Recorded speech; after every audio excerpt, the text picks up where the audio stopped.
All right, we're back with Gloves Are Off Overtime Edition. I'm Moses Wolda. I'm joined by Greg Buchanan and Malcolm Radke. Pleasure to have you guys on.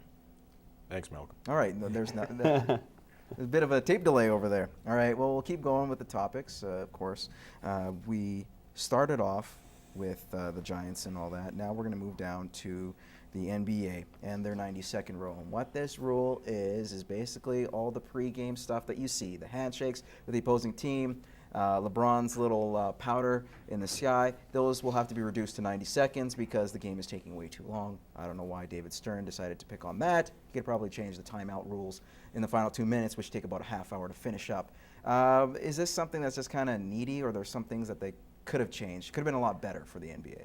Well, I think it's entertaining for the fans. It gets them pumped up and into the game beforehand.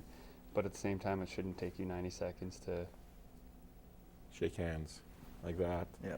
You know, I don't watch NBA enough to, and you're right. At the end of the game, you could sit there for a half hour and watch the last 2 minutes of an NBA. Yeah. And same with the NFL football.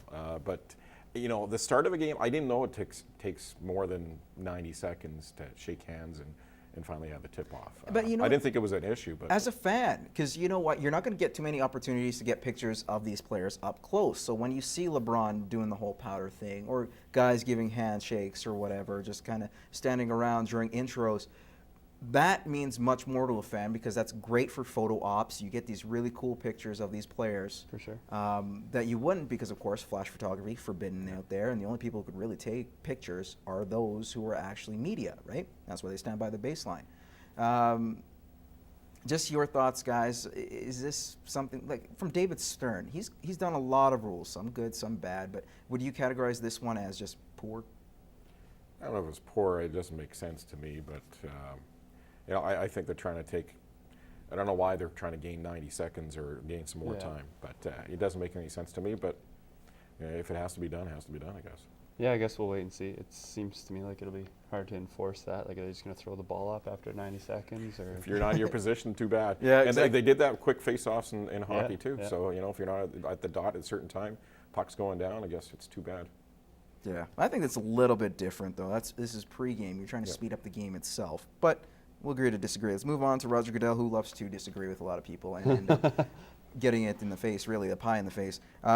Goodell said Friday he notified the players last Friday that Jonathan Vilma, Will Smith, Scott Fujita, and Anthony Hargrove, as well as the players' unions, that Tagliabue, the former commissioner Paul Tagliabue, would be the hearing officer to decide the appeals to bring the matter to a prompt and fair conclusion. Originally, it was going to be Roger Goodell who was going to do all this, but the PA said, you know what, that's, I won't say collusion, but that's no way fair because you're one who's very objectified in this situation, and the league didn't want it. And it looked like the hard line that we saw from Roger Goodell earlier in the year, before the season started, about these players need to go, Bountygate, this is disruptive to the league, this is not great.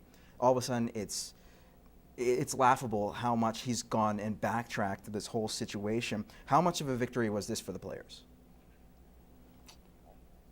I don't know. I think it's probably the most fair way to do it.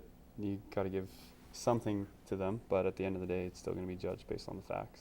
Yeah, I think probably is more fair to the players. If you look at it, it's you know, kind of bringing in a neutral person in the situation to hear the story. You know, taking himself out of it probably puts him in a better light, I think, more than anything. And what about Roger Goodell? Does this make him look a lot weaker in his stance? It's one thing to compromise and come to a resolution, but he took a very hard line, very dictator-like, and now he's done a complete 180. That hasn't done much for his reputation, and that made him a little bit soft, to be honest. Well, you also have to look at it who he answers to. He doesn't answer. He answers to the owners, and that's his boss basically. Well, the Saints obviously are not too except for the big. New Orleans, Yeah. but the rest of the owners are probably putting a little bit of pressure on him to ease off a bit, and likely that's the reason why he made the decision he's made. Yeah, I think he needed to set the tone. You know, we're not allowed to headhunt in the NFL. These are humans, not animals, and I think maybe went a little too aggressive with it, and now he's backtracking a bit.